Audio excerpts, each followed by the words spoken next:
Digit தகவலில் அன்பான வணக்கம் ஃப்ரெண்ட்ஸ். ஷியோமியின் MI10 மற்றும் MI10 ப்ரோவோட ஃபோன் லான்ச் இந்தியாவில் ஆயாச்சு. ஸோ இன்றைக்கி நாம் இந்த வீடியோவில் பார்க்க போகிறது MI10 மற்றும் MI10 ப்ரோவின் டாப் 5 ஃபீச்சர்ஸ். என்னோட சேர்ந்து நீங்களும் பார்க்க ரெடியாக இருங்க.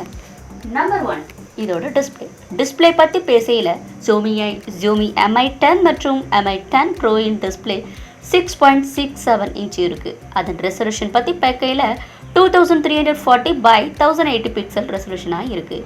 இது ரெண்டுமே FHD + AMOLED பேனலுடன் வருது மற்றும் அதன் ரேஷியோ 19:5:9 இருக்குது. மேலும் இதன் டிஸ்பிளே 19 Hz ரிஃப்ரெஷ் ரேட்டுடன் வருது. Number 2, processor. இந்த ரெண்டு ஃபோன்லையுமே ஸ்னாப்ட்ராகன் 865 7nm ப்ராசஸர் இருக்குது மற்றும் இதில் CPU Adreno 650 இருக்குது. RAM மற்றும் ஸ்டோரேஜ். நம்பர் 3, RAM மற்றும் ஸ்டோரேஜ் பற்றி பேசல 8GB RAM மற்றும் 12GB RAM உடன் வருது.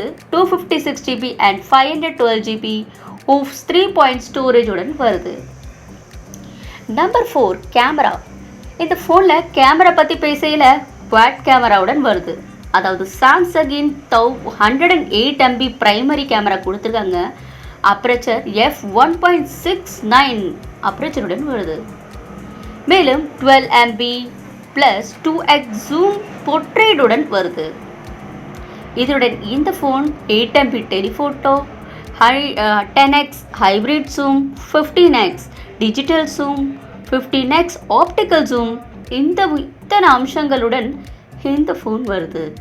மேலும் இந்த ஃபோனில் 20MP அல்ட்ரா வைட் ஆங்கிள் லென்ஸும் கொடுத்துருக்காங்க. செல்ஃபி கேமரா பற்றி பேசையில் இந்த ஃபோனில் 20MP punch hole selfie camera கொடுத்துருக்காங்க. இப்போ பேட்டரி பற்றி பேச நேரம் வந்தாச்சு. இந்த ஃபோனில் பேட்டரி வெவ்வேறாக கொடுத்துருக்காங்க. அதாவது பார்த்திங்கன்னா M10ல் 4080 mAh கொடுத்துருக்காங்க. அதுவே M10 ப்ரோவில் 4500 mAh பேட்டரி இருக்குது. மேலும் இந்த ஃபோனில் 30V quick charge wireless fast charging வசதியுடன் வருது. மேலும் இதில் 10V வயர்லெஸ் ரிவர்ஸ் சார்ஜிங் சப்போர்ட்டுடன் வருது. அதாவது வயர் இல்லாமல் சார்ஜும் நீங்கள் கனெக்ட் பண்ண முடியும். இந்த ரெண்டு ஃபோனுமே 5G சப்போர்ட் கொடுக்குது அப்படிங்கிறது ரொம்பவே பிரமாதமான விஷயம். மேலும் இது Wi-Fi 6 மற்றும் ப்ளூடூத் 5.1 சப்போர்ட்டுடன் வருது. ஸோ இன்றைக்கி M10 மற்றும் M10 ப்ரோவோட டாப் 5 ஃபீச்சர் பார்த்துருப்பீங்க. உங்களுக்கு பிடிச்சிருந்தது அப்படின்னா கீழே கமெண்ட் செக்ஷனில் மறக்காமல் உங்கள் கமெண்ட்களை சொல்லுங்கள்.